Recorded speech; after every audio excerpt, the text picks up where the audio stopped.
మొలక కూడెత్తనీయం. కేసీఆర్ నీళ్లు నీళ్ళే కేసీఆర్ అనేది అబద్ధం. కేసీఆరే సారా, సారానే కేసీఆర్ అంటే ఒప్పుకోవచ్చు. సోడానే కేసీఆర్, కేసీఆరే సోడా అంటే ఒప్పుకోవచ్చు. నాగార్జున సాగర్ ఎవరు కట్టారు? ఎవరు మొదలు పెట్టారు? పండిత్ జవహర్లాల్ నెహ్రూ. కేసీఆర్ పుట్టిండో పుట్టలేదో కూడా నాకు తెలియదు. ఈ రోజున్న శ్రీశైలం ఎవరు మొదలు పెట్టారు? పండిత్ జవహర్లాల్ నెహ్రూ మొదలు పెట్టారు. ఉత్తర తెలంగాణలో ఉన్న ఎస్ఆర్ఎస్పి ఎవరు మొదలు పెట్టారు? పండిత్ జవహర్లాల్ నెహ్రూ గారు మొదలు పెట్టారు.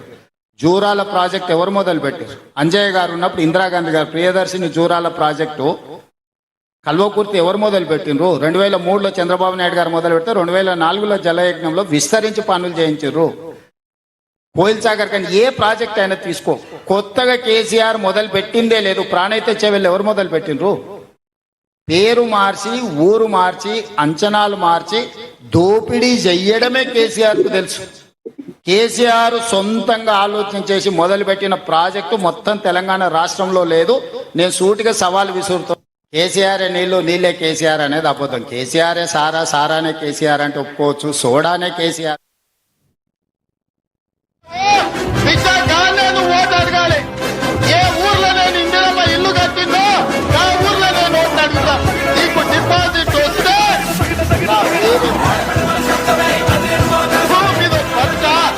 డబుల్ బెడ్రూమ్ ఇస్తామని, దళితులకు 3 ఎకరాల భూమి ఇస్తామని, ఏజెంట్ పీజీ ఉచిత విద్య ఇస్తాని, ఉత్తర్నాపూర్ లో 3 రోజులకు ప్రభుత్వ ఉద్యోగం ఇస్తాని ఓరు తెలిసి అబద్ధాలు చెప్పి మొలక కూడెత్తనీయం బిడ్డ ఈ జిల్లాల. ఈ వేలాది మంది సాక్షిగా పాలమూరు బిడ్డగా చంద్రశేఖరరావు రాసి పెట్టుకొని డైరీలో పాలమూరు జిల్లాలని జెండాను ఎగరనీయం, గద్దెలు దిగాలే, దిమ్మెలు గూలాలే. ఈ పాలమూరు గడ్డ మీద నీ గుర్తు అనేది ఇక మర్చిపో. నీ గుర్తు, నీ ఎమ్మెల్యే అనేది గతమే. భవిష్యత్తులో ఒక్కరిని కూడా గెలవని అని ఇవాళ ఈ బిడ్డలకు అన్ని కష్టాలు తీరవడానికి ఈ వేదిక మీద ఉన్న మేమందరం ఉన్నాం. ఏం సార్, ఒక ఎమ్మెల్యేని కూడా గెలవనివ్వని సవాల్ విసిరారు. రేవంత్ గారు ఏది చెప్తే చేసుకుంటూ వచ్చారు, కానీ ఏమంటారు మీరు? శివలాల్ గారు మొత్తానికి ఏదైతే నిన్న ఈరోజు మహబూబ్నగర్ ఏదైతే పాలమూరు సభలలో ముఖ్యమంత్రి రేవంత్ రెడ్డి మాట్లాడడం మనం చూడడం జరిగింది. ఇప్పుడు మీరు బయట కూడా వేయడం జరిగింది.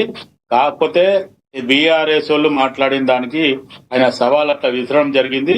మేమే చేసిన ప్రాజెక్టులు అంటే ఇదన్నీ కూడా కాంగ్రెస్ పార్టీ మొదలు పెట్టినవి, ఆ ప్రాజెక్టులే చేయడం జరిగింది. కేసీఆర్ చేసింది ఒకటే కాళేశ్వరం, అది 3.5 సంవత్సరాలలో కూలిపోయింది అనే రకంగా మాట్లాడడం జరిగింది. ఇంకొకటి ఏంటంటే 3.5 సంవత్సరాలలో కాళేశ్వరం కూలిపోయిన తర్వాత ఈరోజు మొత్తానికి పంటలు ఇంతగానం పండుతున్నాయి అంటే వీళ్ళంతా ముందు బీఆర్ఎస్ వాళ్ళు చెప్పుకుంది 10 సంవత్సరాలలో కేసీఆర్ కట్టిన కాళేశ్వరం వల్లనే ఈరోజు పంట దిగుబడి పెరిగింది అనే రకంగా వాళ్ళు మాట్లాడడం జరిగింది. ఇప్పుడు దానికి కట్ ఆఫ్ గా రేవంత్ రెడ్డి గారు ఓపెన్ గా చెప్పడం జరిగింది. కాళేశ్వరం నీళ్లు వాడకున్నా ఈరోజు మొత్తానికి ఇంతగానం పంట దిగుబడి పెరిగింది. ఈరోజు సెంట్రల్ గురించి ఆలోచిస్తే 50% ధాన్యమే మేము కొంటాము ఎస్ఐ ద్వారా అంటున్నారు. కానీ ఈరోజు 25% ఇంకా ఎక్కువ పెరిగింది. 70% మన దగ్గర పంట పండింది కాబట్టి 50% మీరు తీసుకుంటారంటే 25% మొత్తానికి 15 తారీఖు మేము కొంటాము.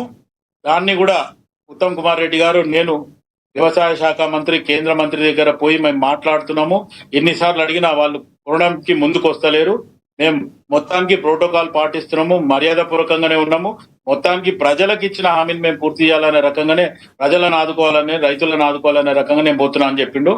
ఇంకొకటి ఏంటంటే మహబూబ్నగర్ పర్యటనలు ఆలోచిస్తే రేపు బీఆర్ఎస్ వాళ్ళని ఒక్కరిని కూడా నేను గెలవనీయను అనుకుంటే 2027 లోపల ఆ మొత్తం భూసేకరణ చేసి దాని మీద వర్క్ స్టార్ట్ చేస్తే ఖచ్చితంగా రేపు ప్రజలంతా నా వైపే ఉంటారు. రేపటి దినం బీఆర్ఎస్ వాళ్ళు గెలవకుండా మేము ఆ రకంగా మాకు అవకాశం ఉంటుంది అనే రకంగా ఆయన ఆలోచన. రెండోది ఏంటంటే ఇప్పుడు మటుకు మా వెంకటరెడ్డి గారు మాట్లాడడం వినడం జరిగింది. మొత్తానికి ఈరోజు మంత్రులు లేకపోతే తెలంగాణలో పని చేస్తలేరు అంటుండ్రు. ఈరోజు ముఖ్యమంత్రి రేవంత్ రెడ్డి గారు అది కూడా అడిగిండ్రు. 2 కోట్ల ఉద్యోగాలు ప్రతి సంవత్సరం ఇస్తున్నారు. 12 సంవత్సరాల ఎన్ని కోట్ల ఉద్యోగాలు అయితే మీరు ఎన్ని ఇస్తుండ్రు? ఇచ్చిండ్రా? శ్వేతపత్రం వద్దండి. లేదంటవా అచ్చేదిన్ ఆయంగే అన్నావు, కాలాదిన్ లాయంగే అన్నావు. అవన్నీ కూడా ఏమి లేవు. ఇప్పటిదాకా తెచ్చింది లేదు, ఇచ్చింది లేదు. మొత్తానికి విదేశాల పర్యటనలు తిరగడము, అదాని అంబానీకి మొత్తానికి సమకూర్చడం. ఈరోజు అండమాన్ నికోబార్లో కూడా ఈరోజు ప్రధానమంత్రి నరేంద్ర మోదీ పోయి ఇటు అదానికి సపోర్ట్ చేయడానికి అక్కడ కూడా కొత్త డ్రామాలు మొదలు పెట్టిండని చెప్పి నిన్నగాక మొన్ననే మా రాహుల్ గాంధీ గారు దాని మీద మాట్లాడడం జరిగింది. అంటే నరేంద్ర మోదీ ఏమంటాడు, నాకు పెళ్ళాం పిల్లలు ఏం లేరు, నేను జోలు వేసుకొని తిరుగుతా అనేది గతంలో మన కేసీఆర్ మాట్లాడతాడు.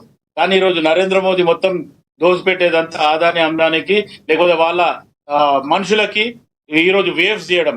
ఒక రకంగా ఆలోచన 100,000 కోట్ల రూపాయలు ప్రజాధనాన్ని వాళ్ళు మాఫీ చేస్తే ఈరోజు వెంకటరెడ్డి అసొంటోళ్ళు, నా అసొంటోళ్ళు, పాపిరెడ్డి గారు, మన రామ్మోహన్ రావు గారు అసొంటోళ్ళ ఒక ఏటీఎం పైసలు కానీ ఎక్కడున్న సర్చార్జెస్ మీద మన దగ్గర వసూలు చేస్తుండ్రు.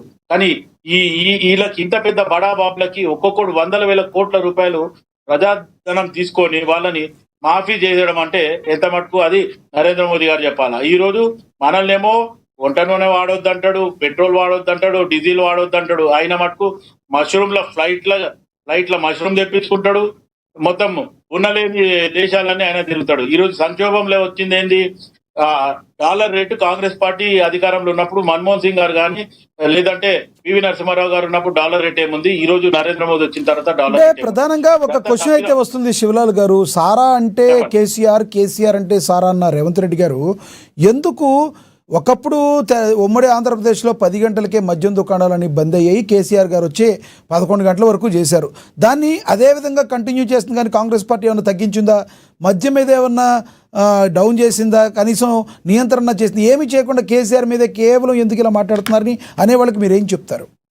అయితే కేసీఆర్ ని ఆ ఎగ్జాంపుల్ ఎందుకు తీసుకుంటా అంటే ప్రాజెక్టులన్నీ కేసీఆర్ కట్టిండు అనడము, అక్కడ బీఆర్ఎస్ వాళ్ళు ప్రచారం చేస్తుంటే కేసీఆర్ సోడా గానీ సారా గానీ, సారాలో నీళ్లు గానీ అంటే కేసీఆర్ ని నమ్మొచ్చు, కానీ ప్రాజెక్టులంతా అయినా కట్టింది కాదు, కాంగ్రెస్ పార్టీ మొదలు పెట్టింది, కాంగ్రెస్ పార్టీ కట్టింది, మధ్యన టీడీపీ ప్రభుత్వం కట్టింది అనే రకంగా. మీరు అన్న దాంట్లో ఇంకొకటి ఏంటంటే 10 సంవత్సరాల మొత్తం తెలంగాణ రాష్ట్రం ఏర్పడిన తర్వాత ఈరోజు మీకు ఐడియా ఉందో లేదో నాకు తెలియదు, ప్రతి దావత్లా మందు లేకపోతే అది దావత్ కాదు అనే రకంగా తెలంగాణలో ఆ పరిస్థితి మారిపోయింది.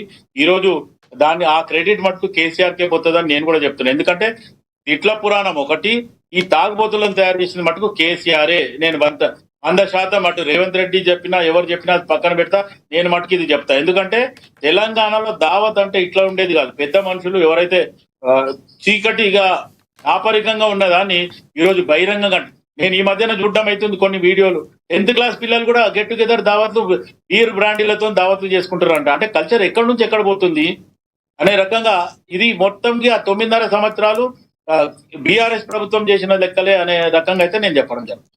అంటే దానికి ఎక్కడో చోట ఫుల్ స్టాప్ వేయాలి కదా, ఆ పద్ధతి నచ్చకే కదా మీకు అవకాశం ఇచ్చింది, మీరేం చేస్తున్నారు? ఖచ్చితంగా ఇప్పుడు కోమటిరెడ్డి వెంకటరెడ్డి కానీ రాజగోపాల్ రెడ్డి ఆయన ఏరియాల ఓపెన్ గా చెప్పడం జరిగింది. ఏమని, ఆయన టైం పెట్టడము ఈ టైంకు అనే రకంగా కూడా పెట్టింది. ఎక్సైజ్ డిపార్ట్మెంట్ దాని గురించి కూడా ఆలోచిస్తుంది. మా అటువంటి వాళ్ళు కూడా చెప్పడం జరుగుతుంది.